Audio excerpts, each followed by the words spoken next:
ခိုင်းတာတော့မှန်ဟုတ်တယ်သူက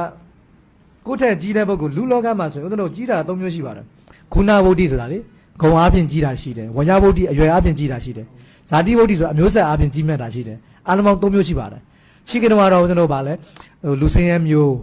နော်နောက်တစ်ခါကုံတယ်မျိုးပုံနာမျိုးနောက်ခက်တရမျိုးဆိုပြီးတော့မျိုးလေးမျိုးခွဲကြတယ်အစဉ်တိုင်းသွားတာပေါ့အဲ့တော့ဟိုဘယင်းဆိုရင်ငယ်ငယ်ကြီးကြီးတာအယုသေးပေးကြတဲ့ခစ်တော့လေနော်လူကြီးဖြစ်အဖိုးကြီးတွေအဖွားကြီးတွေလည်းဘယင်းဆိုရင်လည်းအုပ်ရှိရတာပဲဒါသူကအမျိုးဆက်နဲ့ခွဲတဲ့အနေထားပေါ့ဒါဇာတိဗုဒ္ဓလို့ခေါ်တယ်ဟာဦးဇင်းတို့ဗုဒ္ဓဘာသာမြန်မာနိုင်ငံမှာကျတော့အရွယ်ကိုဦးစားပေးတယ်ကိုယ့်တက်အသက်ကြီးတယ်ဆိုရင်လို့ရှိရင်နော်ဟိုစပက်ပေးကြတာပဲလေကိုယ့်တက်အသက်ကြီးတဲ့ဘက်ကဦးလေးထော်လေးဆိုရင်စပက်ပေးကြတယ်ရိုးသေးသေးပြောကြတယ်ဒါအရွယ်ကိုလေးစားတာနောက်ဂုဏဝတ္တိဆိုတော့သာသနာမှာကိုယ့်ထက်ငယ်တဲ့ဆရာတော်တွေကိုရင်နေဆိုရင်လည်းရှိကြတယ်ဆိုတော့ဒါဂုံကြီးမလို့အဲ့တော့ဦးဇင်းတို့သာသနာမှာက2မျိုးပဲအသုံးပြုရမယ်ဂုဏဝတ္တိနဲ့ဒီဝရဝတ္တိပေါ့ဇာတိမျိုးရိုးကဘာမှမဆိုင်ဘူးမျိုးရိုးနေချင်းမျက်ချင်းကသာသနာမှာလုံးဝအသုံးမဝင်ဘူးအဲ့တော့အမျိုးဆက်ကလုံးဝသာသနာမှာမဆိုင်ဘူးသာသနာမှာကတော့ဦးဇင်းတို့အရွယ်သတ်မှတ်တယ်ဂုံသတ်မှတ်တယ်ဒါကြောင့်ဦးဇင်းတို့ကိုယ့်ထက်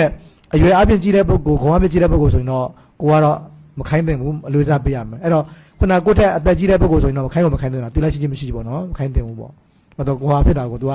ဒီအရွယ်အပြည့်ကြီးတဲ့ပုဂ္ဂိုလ်ဖြစ်တာအောင်နော်ဒါဆိုရင်ဖေဟိုဒီဟန်တပါးပါပေါ့နော်အဲ့လိုဓာတ်ပုံရိုက်ခိုင်းလို့ရှိရင်တော့ပြည့်ရှိတာပေါ့ကိုဓာတ်ပုံရိုက်ရိုက်ခိုင်းတာလားရိုက်ခိုင်းတာဖေ